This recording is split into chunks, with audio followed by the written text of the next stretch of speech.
What's up, everybody? This is Automatic Jack. I'm back with a little Christmas present for myself here. I have managed a 12 victory, so this is going to be a little special video. I'm going to do a 10 crate opening. If you guys are curious about what these look like, the legendary crates, probably many of you have won them yourselves. This is a pretty new thing for me. I'm usually pretty garbagey at Arena, but my man Ophion here has been bringing home the victories. I've actually made two 10-win streaks with this guy, or two 12-win streaks rather, which is, well, by my standards, a lot. So let's take a look at our rewards and see what we have in here. Alright, starting off with some Salamandos. Oh, and we get a Caria right out of the gate. Alright, neutral legendaries, phenomenal. Really was looking for some Imperial Army legendaries. Very glad to have some Raven Guard and a nice legendary card back and my ticket.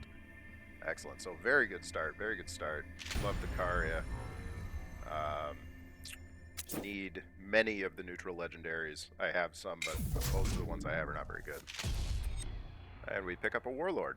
Alright, a Night Lord Warlord I don't know anything about. Carmosian, excellent.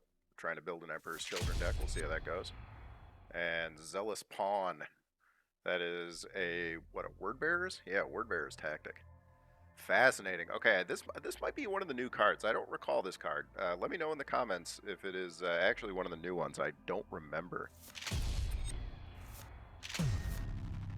Alright. Let's see what we get here in number 8. Oh, we get a Kel. Alright, well, I don't play any Agents of the Sigillite yet. I don't have Malk. But if that comes along, I would love it. I already got my Kazrax. Picked those up in the store. Ms. Madra, rather, is a nice operative for Alpha Legion. Drive back the darkness. So pretty happy with my Kel. Thaddeus fail. We've got a Thaddeus, and there's the Nurgle Quest. If I ever start playing Death Guard, we can take a look and see how useful that is.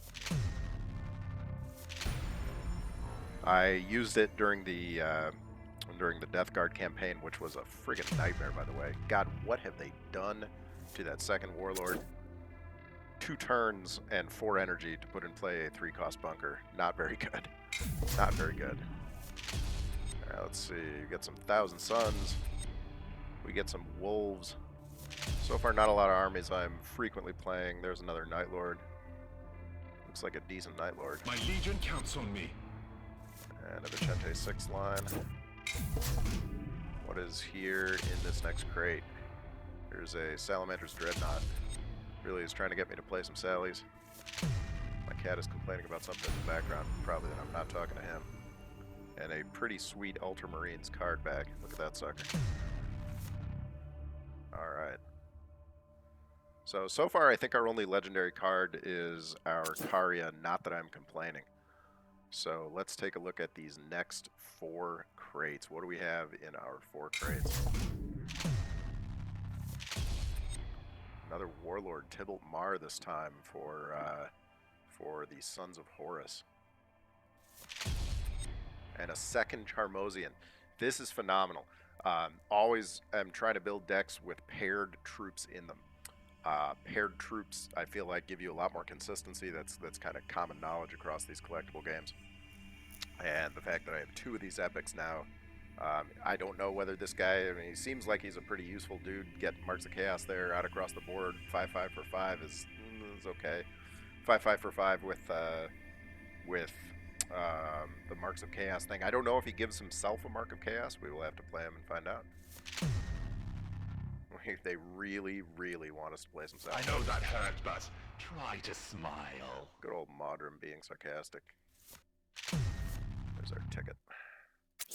Alright, well, we got 3 to go. How we doing? You can see my gem count up here has skyrocketed since the last time I was playing. Those of you guys who are super fans and you track Automatic Jack's stats, which I know is literally 0 of you. I came into this with like under 1,000 gems, something like that, and have just been racking up the gems from these epic and legendary crates that I've gotten thanks to Ophion here. Ophion is just a monster. If anybody's curious, well, I'll show the deck at the end. We'll we'll talk about some of the cards at the end here. Hey, a legendary. Unfortunately, it is one that I already own, but 400 gems is 400 gems. And a second Merits Mercenaries. This is the day of neutral cards. Merits Mercenaries can be a very, very useful card. This thing can get pumped up like crazy. That +1/+1 when you play cards synergizes really well with decks like Fail and Lucretia, where you're able to get a lot of cards out and get a lot of cheap cards out quick. Also thought about trying them in my Word Bearers deck, where I might be playing several cards at the same time. Can't use them in Ruin Storm. You guys know I play a lot of Ruin Storm in the ranked.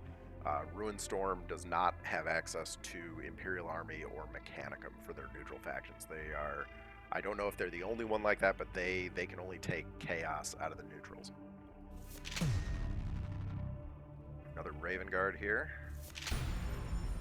And a sweet Caliban. Lion of Caliban Dark Angels back. Not playing a ton of Dark Angels. I do play some Defenders of Caliban. This may be a Defenders of Caliban deck. I'm not sure. It looks like Dark Angels to me though. There's our ticket. Okay, 2 crates left. 2 crates left. Let's see. What am I trying to pull? Answers in the comments. What should Jack be really wishing for? I guess you guys don't know what I have in my collection right now. But I would be happy with any other neutrals. A Jubok would be amazing. Jubok Starsight would be a great option. Even among the epics, a Tacholcha engine would be great. I don't think I have any of those yet. So some neutral epics or legendaries. All right, well there's a Word Bearers, my second Dark Blessing. Not bad. Not bad. Can put that to some use. Might start building that in and just throwing demon hosts all up and down. You can get 5 uses out of that theoretically on turn 9 and beyond. 5 demon hosts on 1 Astartes will make him into 1 gigantic monster. Although to be fair, you can play a lot of things for 10 energy that will give you a gigantic monster. So I don't know. Utility is possible there. My third Charmosian in 10 crates. All right. And another Word Bearer. Hey, not upset. This looks very interesting. This looks very interesting. This Daranoth squad. I don't believe I have any of those. And I am frequently running a pretty wide board. Frequently have a lot of trash infantry out there. The ability to kill one of those wounded zealots, turn that into +1/+1 for 3 or 4 or 5 things. Synergizes with I don't think it's Kurtha Sed. I think it's the other one, the legendary that gives you a spawn every time something dies on your board. So be able to kill the infantry, replace it with a spawn, and then buff the spawn all in the same time. You could do with awesome. some old mythics. And a Myrmidon Destructor voice line. Okay. All right, last crate. Let's see if we can get that Jubok Starsight. Here comes. I will take a Sistar. That is fine. Any legendary I don't have is a good legendary to have, and he is a pretty crushing legendary. These early game legendaries that are going to just produce value. That's why Kaizu Lane is so great. He can just blaze out value for you. He can get you 2 or 3 tactics for very, very, very little. He's very difficult to remove. He is a removal trap for, you know, those early game removals that could be getting off one of your more dangerous troops. So Sistar is good to have. Happy to have him. Oh, and another Eratan. Okay. All right. Did not have a second one of these. So possibly some removal. Usually only works when people are going wide. My Imperial Army decks struggle the most against very aggro decks. Karns, Angrons, Realms, those kinds of things. So I don't know. It's good to have a pair though. I feel like I've been lagging behind in getting epics. I have been picking up legendaries from the shop when I get the chance. I have not been picking up all that many epics. I tend to save my gems for legendaries, so good to have the Eratan.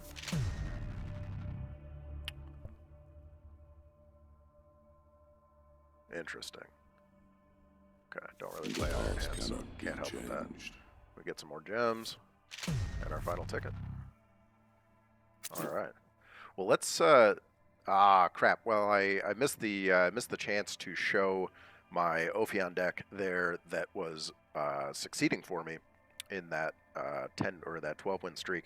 I am not usually a very good player in arena or event. This time, I don't know what changed. Ophion is just the man himself. He is absolutely deadly. I managed to take out a very, very, very highly rated player, which I was extremely, extremely surprised. I mean, you guys have seen me. I'm like 2600, lowest of the low Terra. Uh, Managed to take out somebody who was almost 4200 rated in this event because of Ophion, that Night Lord's Warlord. If he's available, if he becomes an actual game Warlord, I don't think he is right now, but if he becomes an actual game Warlord, I'm going to buy him because he is just a monster. He is a monster. You can put together some very competitive decks with him. Mercy and Forgiveness, obviously a huge win for that guy. Anybody who can shield himself and then attack at the cost of 1 energy is just fantastic. You could couple that with his Battle Honor. So for those of you who may not have played this event, Ophion has his Warlord ability is active, is 1 energy to shield yourself, or and on top of that, rather, he has Battle Honor.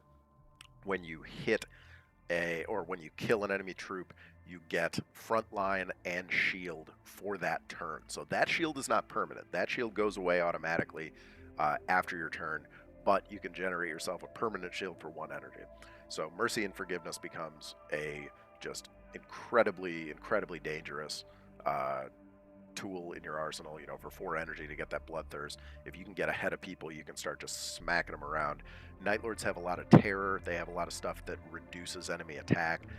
So if you can reduce the attack on the enemy Warlord, you can hit him twice with Mercy and Forgiveness for 4 damage for free. I had an Apotheosis in there, which makes it 6 damage for free if you can get that off. I think the other legendary in the deck was the Survivor 5 legendary. Can't remember the name of it, but it's 5 energy, gives you Survivor 5, and that is that saved my butt. I think in 2 games out of the 12, it was quite powerful for me. So I will likely draft up a second not word bearers deck. Hopefully not a word bearers deck. I don't really like the Mutant Astartes. Although I will say the one loss that I had in that 12-win streak was against a like 900 rated Mutant Astartes player. So don't give up. Keep on trucking. He pushed through with some nasty Demon Host stuff, and it was more than enough to shut me down. So if you are just starting out at this game, play events.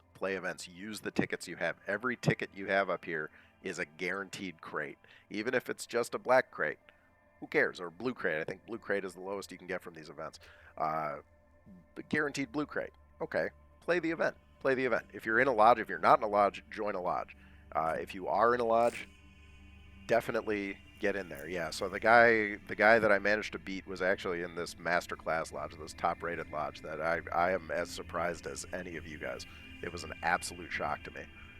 Did not see that coming. I've never beaten somebody so highly rated before. But, I mean, he played extremely well. He was playing the same Warlord I was. Ophion, I think I probably just got luckier than he did with the cards that I drafted.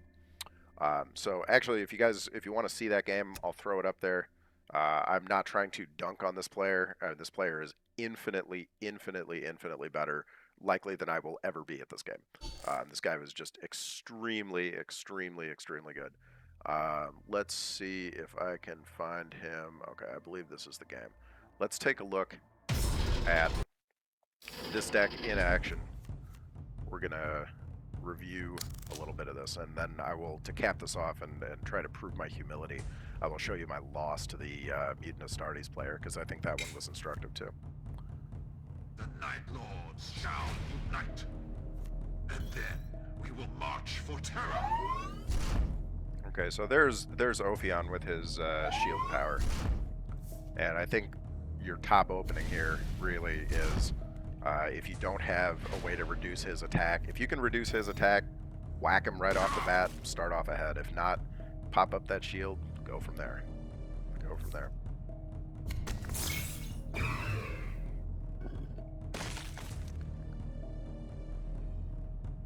As you can see, he's playing very aggressively, which is, I think, how Ophion needs to be played.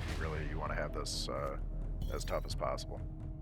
Just right from the very get-go, get a health advantage. This was a big risk putting out a Zanite AdSec because this gives him a free battle honor. He's guaranteedly going to take this battle honor. And he's going to get himself his shield and his front line. We figured we'd get out Mercy and Forgiveness here.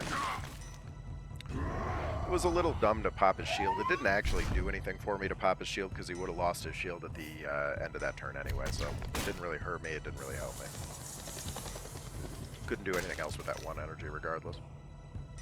I found Headsman to be a pretty okay card, especially when coupled with the Recon Claw. Recon Claw is a stealth card. Here we go. Recon Claw allows you to make one of your guys a flanker. My hair is pretty awesome today. I'm glad I just drove home like 7 hours after my Christmas, so I've been in the car and my hair is looking ridiculous. My cat's here to help me out. Cat, are you helping? Yeah, you're helping. You don't have to say anything. This Recon Platoon or Recon Claw is really useful with Headsman because Headsman can come out, reduce the attack on a guy, get flank, and then use terror to kill it all in the same turn. So he can be this Headsman gets a lot of extra reach with his potential for damage and for value. So I think we're going to see this happen right here. Yeah, so we reduce that, and Haunted Dreams goes down to the Headman. So we managed to keep the Headman on the board for another turn, presenting more of a threat. This Recon Claw is I wouldn't say it's an underrated unit because a lot of people know how good it is. It's a very, very, very good unit. Very, very good unit.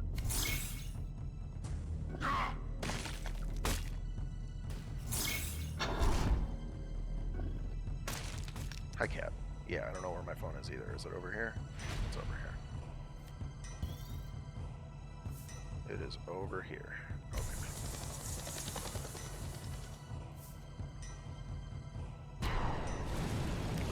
Wasn't sure if I was doing the right thing there, but I really wanted to just get that off the board. I'm trying to maintain board control. It didn't want to work for me. And like, if you look at the game at this point, you'd think I have very little chance. Like, I'm 5 health behind.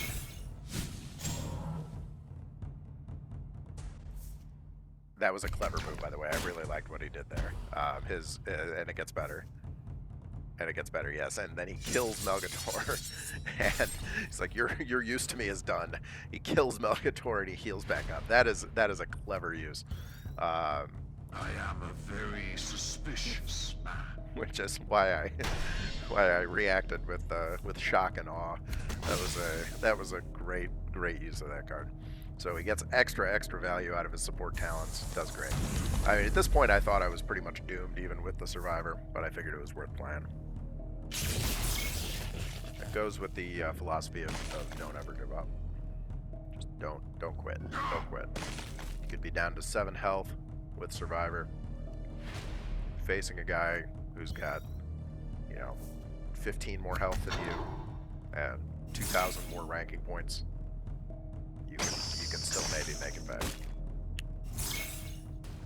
Once again, Recon Claw definitely proving its handiness. Not only does it let the Vacheron get the kill out there, but it also gets the Vacheron pumped up by another couple attack damage. Now, in this case, was that a huge deal? No, it was not. But I maintain that is a good thing. Alright, so we used Breach just to pop the shield. Had to get the shield off. Really didn't want to swing with my face if I could possibly avoid it unprotected. Guess I could have done it in different order, but it really wouldn't have mattered. It would be the 2 damage regardless. So we managed to whack him. These Seeker Talons are okay, but if the opponent's paying attention, he's going to try to keep troops on the board, which this guy obviously did quite a good job of. That was my one opportunity. You can see we're both drawing low on cards here. I'm very, very, very low. But I've got my secret weapon, my Spectron of Judgment there. Taking those out. Recon Claw goes ahead and sacrifices himself for the greater good. And the game is, at least theoretically, still viable. We are technically even on health. And in some ways, I have an advantage because half of my health is gated behind Survivor.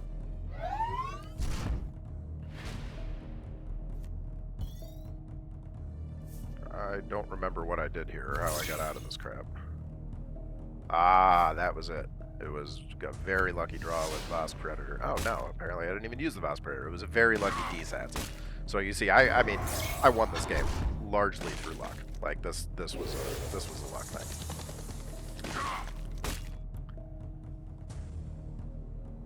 If it hadn't been for that phenomenal draw with DSATs and then followed by the Voss Predator draw, there would have been no chance.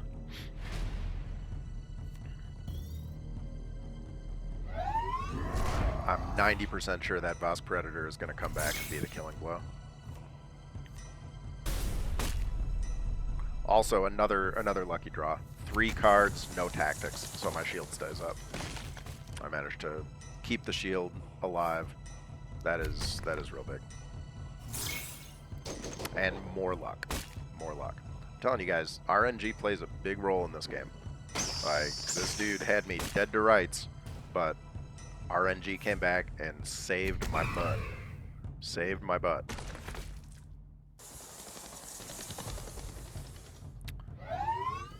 His being damaged by the troop that reduced his attack ended up having a really big effect there. Alright, so that was that. Alright, so lest you think that I'm getting too big for my britches. Ah, cat hair in my mouth. Thanks, buddy. Thanks for the cat hair. You're a good cat. Lest you think I'm getting too big for my britches, let's take a look at a significantly worse game where I got smoked by Wolfed here. Wolfed absolutely wolfed me.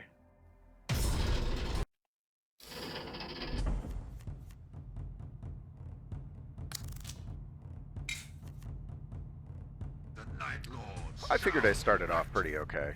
2-3-3 and then 10th Oath. 10th Oath is a really good opener, at least in my opinion. I don't know, maybe there are probably better ones, but the fact that you can start with a troop on the board, get damage onto him, reduce his attack, which makes it harder for him to strike back, that is quite good. Early on, I thought that this game was going phenomenally well. I figured, oh man, look at this. I'm going to tear this guy, I'm going to kill this guy, get my battle honor up. It's going to be glorious. I don't remember if he comes out with Cleave here, but he might. He doesn't get Cleave, he gets his terror. Okay. He just uses his power. Mutant Astartes is not a particularly competitive warlord in this event. There are 2, the Iron Hand Dreadnought and Ophion here are both, in my opinion, significantly better warlords. They're just better. But Mutant Astartes does real well for him here. Does real well. This is kind of why. I mean, you can see when he needed Cleave, he got Terror. When he needs Ward or something, he gets Cleave. So that's it's not fantastic. It's not fantastic. I shouldn't talk because Wolfed also wolfed the hell out of me. The Australia Starties. I'm proud to have lost to an Aussie. I love my Australian brothers. But yeah, he absolutely wolfed me, alright.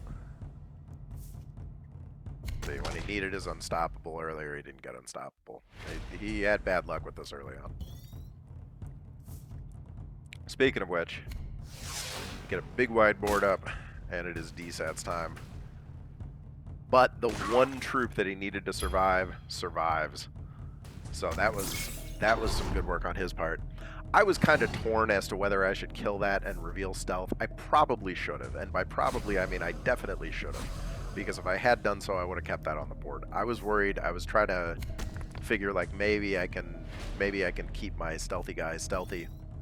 Maybe it won't be a big deal. Okay. So I just throw this out. Silent 11th as a sacrifice. I figured it's probably worth it to get rid of the trap. Draws me a card anyway, so it cycles. No big deal. Put out Tynok, and then just shield right back up. Again, maybe should have been hitting him here. I thought the game, you know, was going pretty well. I figure I got more cards, I got more health. Boards are essentially equal, but figured it was pretty okay.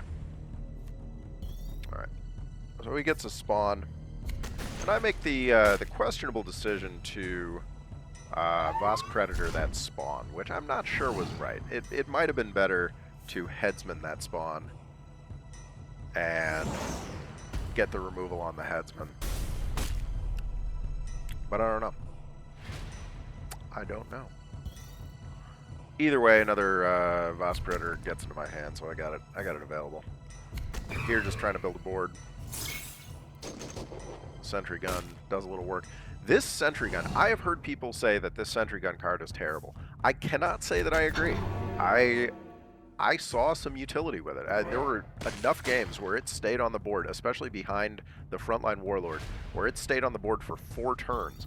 I mean, pumping out 8 damage, and he had to use cards to remove it. Like, that's not terrible. That's not terrible. Yeah, so at this point, I'm pretty proud of myself. I figure, like, okay, I got this guy. I got this guy. This is over. I mean, it's 22-4. I figure there's very little chance. Now it's 22-2. What is he gonna do that's gonna make him a comeback? Well, the answer is he's going to do this clever thing. He's gonna use Zealous Pawn, one of the cards that we got. And he's gonna sacrifice that, and he's gonna get 9 health. And then suddenly he goes from 22-2 to 20-9. Not great, but a lot better than it was. Okay, another questionable decision here. I probably should not have used Apotheosis. Probably should have been concentrating on trying to take back the board, get Vakaran up, get Forced Ogrins up, something like that. Just try to get more board presence, more something, because having an extra 1 damage is not doing it for me here. It's really not doing it for me. That was probably the mistake that cost me the game, if I had to guess. If I had had another Vosk Predator, obviously it would have been a different story. Now, here is where the one concession to luck. I don't like to complain about luck, because obviously, I mean, you saw in the big game against Constantine how the luck was all on my side.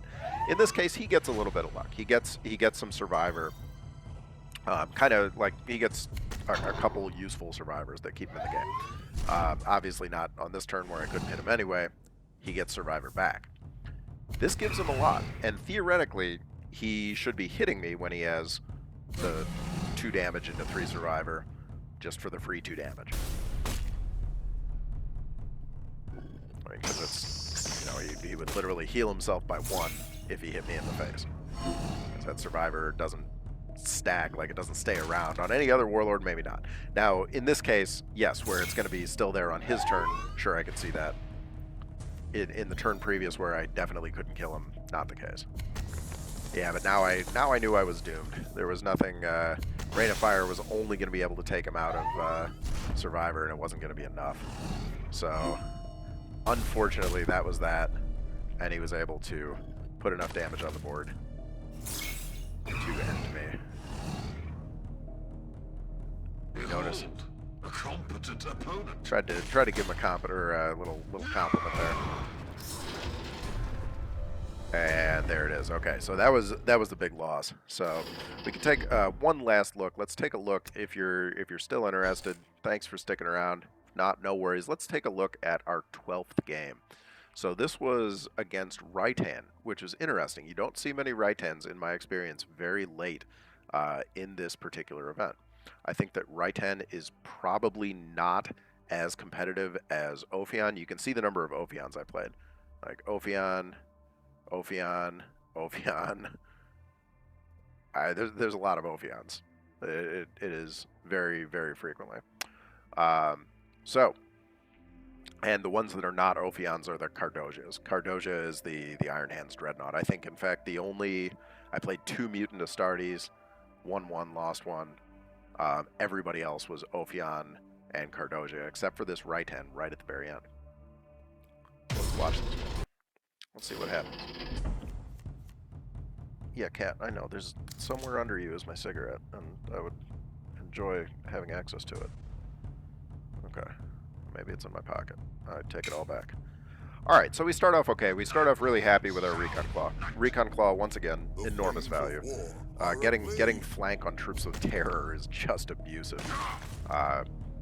Terror is strong to begin with, and terror in an army that can reduce enemies' attack values and can be flanked into them is just, again, it is just abusive. So we're gonna go ahead and we're gonna flank up this guy. He's gonna flank over there and just drop off his 2 damage and drop this guy down to nothing. Not like he was going to attack with his duplicitous energy generator anyway. This gentleman, Malkiel, that is one of the guys I still need for my neutral legendaries. I do not have a Lord Malkiel. A fair amount of people seem to run him. I don't know. Command Bridge is, or not Command Bridge, Crucial Choice is I think the absolute best card out there right now, one that I cannot run because I don't own it.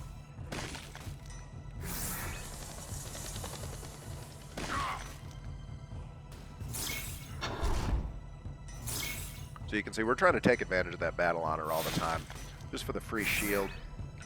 It distracts and demoralizes the opponent. They don't seem to like it. So coming up here, I believe it's in the next turn. I think the enemy makes a mistake. I think he does something that he should not have done, and we're gonna take a look back at it. So we get in there, we kill off his Malkiel, we flank up our boy here, and I wasn't paying attention to the active ability on this speeder. I was not familiar with this card. This card can deal 2 damage to all enemies, which would wipe out 2 of my troops and badly damage my Recon Claw, and remove my shield, or after removing the shield, would just damage me. And he chooses not to do it. He chooses to get his Phylax up instead. Which is... I don't know about that. I'm not convinced, and so I'm so desperate to get this thing off the board before he realizes his mistake that I just use that as my opportunity. And I'm like, you know what? If he heals himself a little bit, it's still very early. Maybe he heals himself. Maybe I figured he couldn't trigger the sacrifice. He manages to trigger it. Okay, okay. So he gets his 3 health back. For 5, is that value? I don't know. I don't know if that's value. He's winning by a little bit on health. He's behind on cards. He's... I don't know. I don't know if that's value. I can't say that I think it is. This time we get our shield up first for Curse of Foresight. That's useful to shield when you Curse of Foresight, because it does a damage point to you for every tactic, but it does them all at once. It doesn't do 1 damage 3 times. It just does 3 damage if you draw 3 tactics.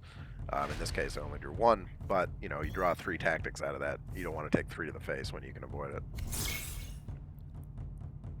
Get our Mercy and Forgiveness up for a free easy money there. And I'm just trying to get this thing off the board if possible. Like, reduce it, knock down its Survivor, and we can, in doing so, flank and remove that. I was pretty happy with that play. I came up with that with seconds to spare. So that Zenite AdSec or Zanite AdSec is a really, that's a powerful option when you can do 1 ping of damage and then right on top of that flank it into something. For a 2-cost card, not bad, not bad.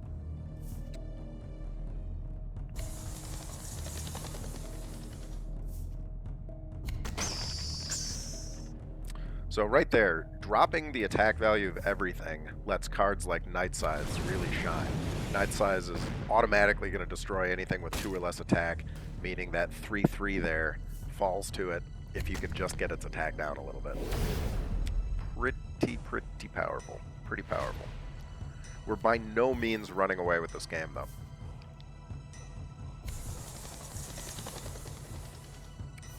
I would judge that we're ahead, but not by very much. Not by very much. All right, he still has quite a little repertoire up there. got himself a Dawnbringer, so giving him a brutally big face hit. And now just the question is, can we put enough damage into him before he can smash us down with that 4 damage per turn?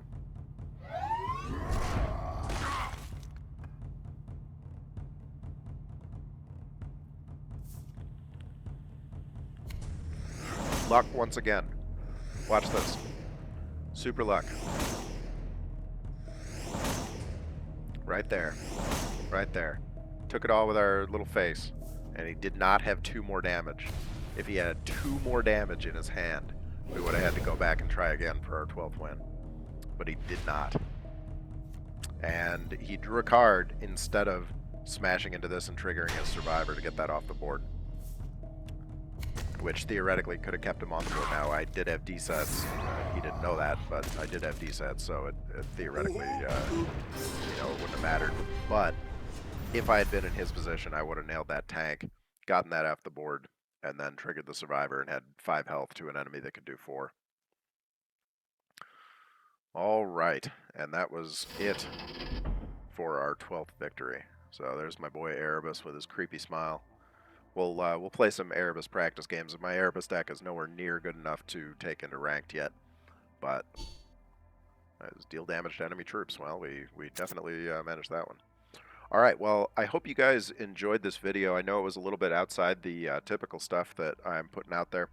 I will try for another event run. If I get Ophion there, I will record some of those games, and you guys can take a look at how they go live and in person. Thanks for watching. As always, it's great to be back. I will start making more videos now that I'm back in my home with my cat. And I wish you guys all good luck out there. Good luck with the event. Merry Christmas and Happy New Year.